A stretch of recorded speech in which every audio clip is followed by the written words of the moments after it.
Hello, Internet. I'm KrissieDeathy, and today I'm going to be reading the 5th chapter of Granpa's Way by Atlanta-Decatur. Again, link in the description below. Chapter 5, near the end.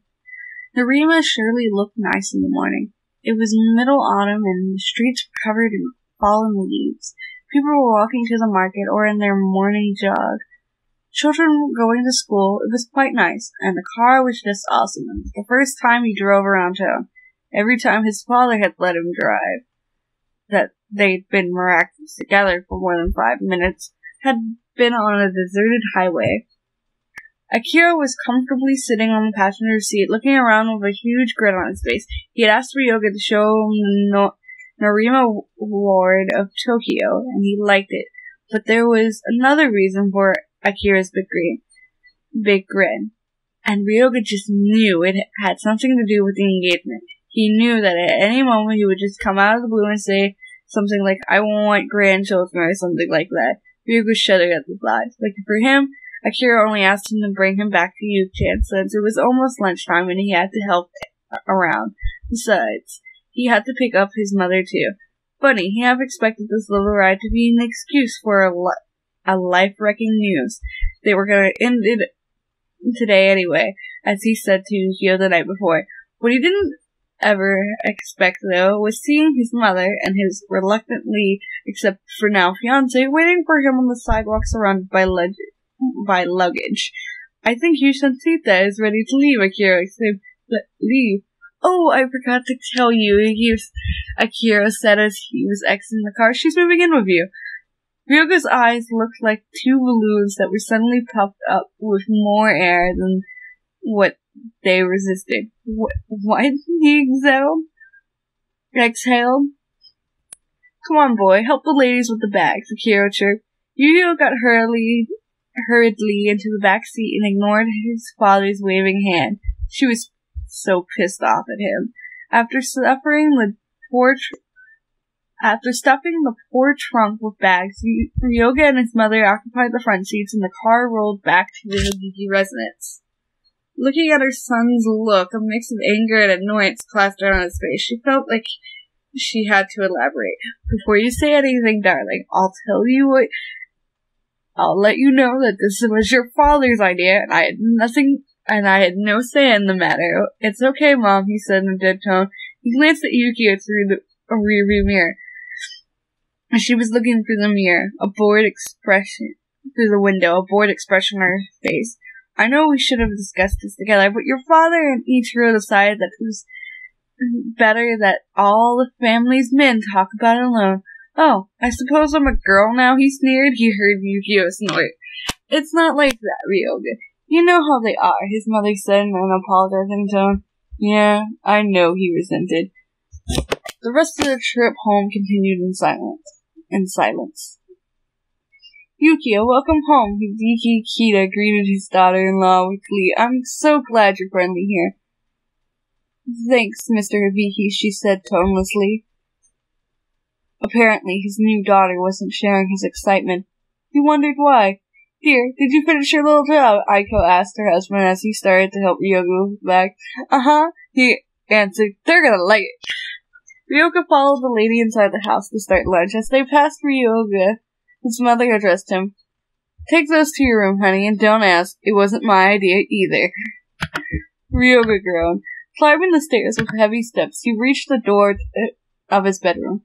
What the hell is wrong with her? Why is she here? We were supposed to call the engagement off today. Why is she moving in? He left the bags on the floor and slid the door open. He blinked. Then he slid the door closed. He shook his head. "I didn't see that." He stared aloud. He slid the door open again and froze. No, it hadn't been his imagination. There actually was a double-sized bed in his bedroom. No way. He closed his eyes for a while and opened them again.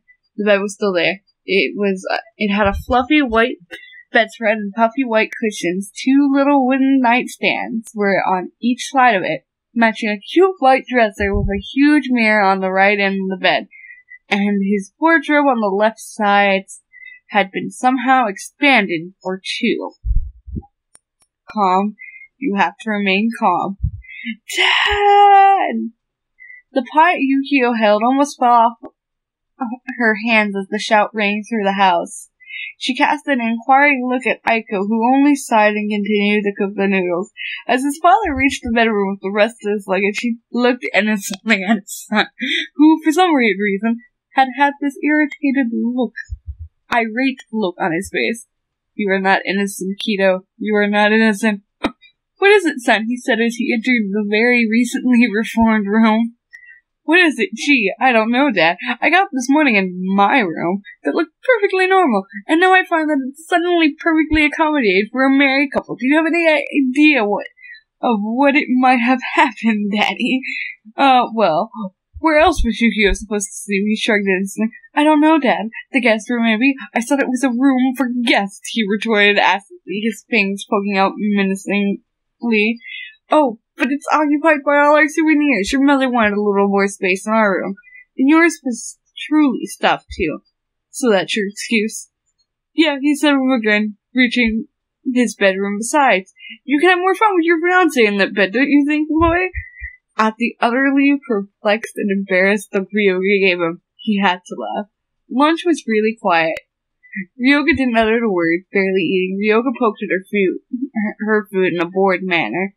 Aiko cast reprimanding looks at her husband every now and then, and Kita was simply enjoying his food, snickering every once in a while as some kinky thought came to mind about the new sleeping accommodations. Kita was horrible. Around 3 in the afternoon, Biggie took his son to the vacant lot next to their house. "What are we doing here, Dad?" He crossed his arms sternly. Ryoga was still pretty mad about what had happened to his room, but he'd rather not think about that until bedtime, when he had to sleep next to her. He pinched his nose. "You know that this lot belongs to us, right?" Ryoga nodded. "Son, we're gonna build up the family dojo here," Kita said, proud. He looked at his father with surprise. "We are?" he asked, excitement pouring off his voice. "Yes, you need a stable job now that you're gonna have a family, and it was always our idea anyway." "Dad, I don't know what to say." His eyes moistened, his father shone with pride. "Why do I have to sleep in his room, Mrs. Hibiki?" Yukio protested as they climbed the stairs to her new bedroom. She had to unpack. "Are you really asking me this?" she smiled. "It was them who arranged this. It was kind of predictable that it would happen." "You have a point there," she sighed. "Besides, my room was really stuffed with souvenirs. I need more space now that are going to sleep in that room," she giggled. "Don't worry. Kita probably put the extra bed in Ryoga's room. It's a nice bed. You'll be comfortable. As long as it's as far away from Ryoga's as possible," the chef murmured under her breath as they slid the door open. Schlick. "Oh, my God. That's a double-sized bed," Yukio uttered, stunned. "It is," Aiko supplied. Both women were standing at the door, looking dumbly at the bed. I am not supposed to sleep there, aren't I?" Yukio tremulously asked.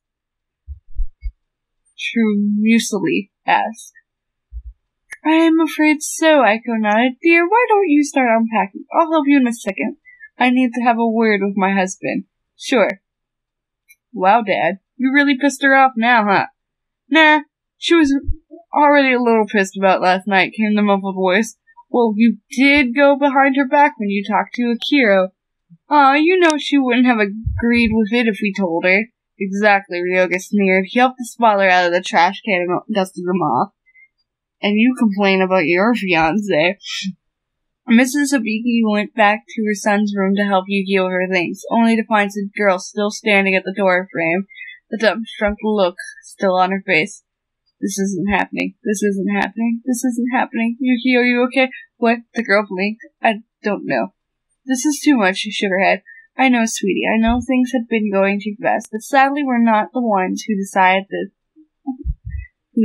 in this one. I'm sorry, Mrs. Hibiki, but I don't think I can go along with this." Yukio's eyes watered. The Hibiki matriarch went. She was expecting this any time soon. "Come in, girl. Let's talk." Aiko made the girl sit on the bed, and she sat next to her. "Okay, child, tell me what's wrong." Yukio brushed the tears off her eyes and cleared her throat. "Things aren't easy for me, and Mrs. Hibiki. This isn't what," she sighed. "Since I was a little child, I was engaged to Robert. Even after they left me crying in the dirt, even after promising my family that I'd take vengeance. I grew up with the illusion of marrying him someday. My mother wanted to see me married. My father wanted me to restore our honor. It's all I ever had, she sniffled. And after 12 years, my dad comes back and changes everything that I lived for in just a minute without sparing my feelings or anything. Dear, we both know Ichiro isn't the sharpest knife in the drawer. But I know he does things thinking about his family. Your father always dreamt a wonderful life for you.